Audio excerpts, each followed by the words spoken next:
everybody, how you doing today? Dave Schmitz, ResistanceBandTraining.com. I'm doing a little bit of distal loading of my shoulder just to get it warmed up and get the stabilizers kicking in.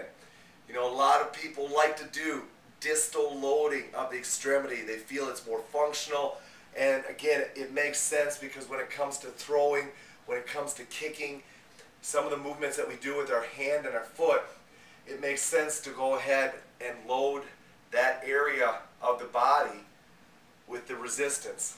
The problem is this: as soon as you start loading the distal component, you need to make sure that the person that's being exercised has maximum core stability.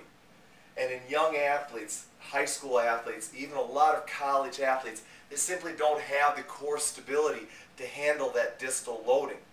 Subsequently, all the joints that are in the middle, as an example, if I load my hand, the elbow, the shoulder, the scapula, the thoracic spine, all of those segments are going to be compromised if this trunk cannot create the stabilization needed.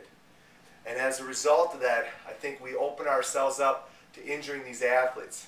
Now, if you go ahead and make it a ballistic movement, I think that only compounds the problem even more.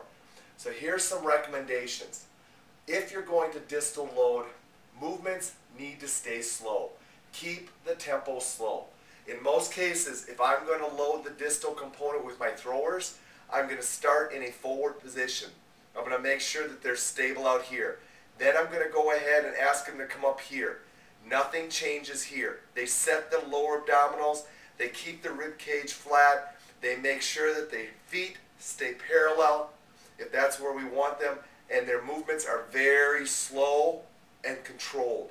We are not working on ballistic fast movements.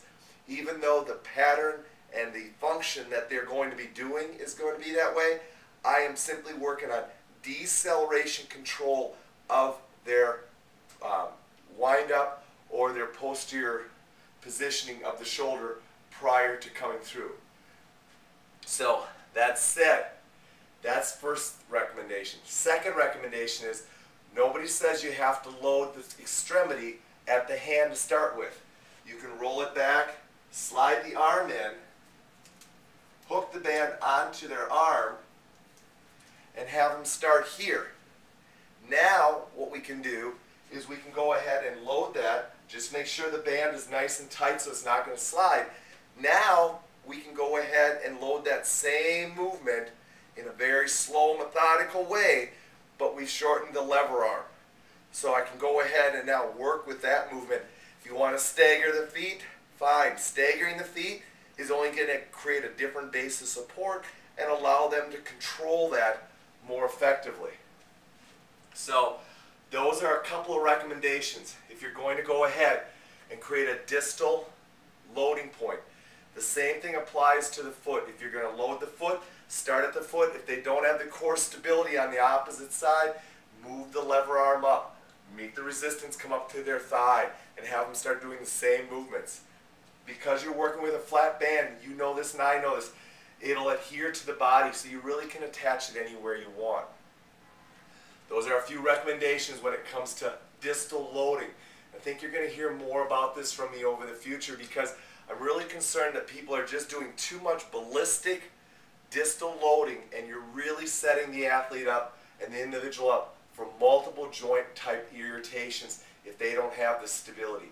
Slow it down, shorten it up, and let's keep these guys safe.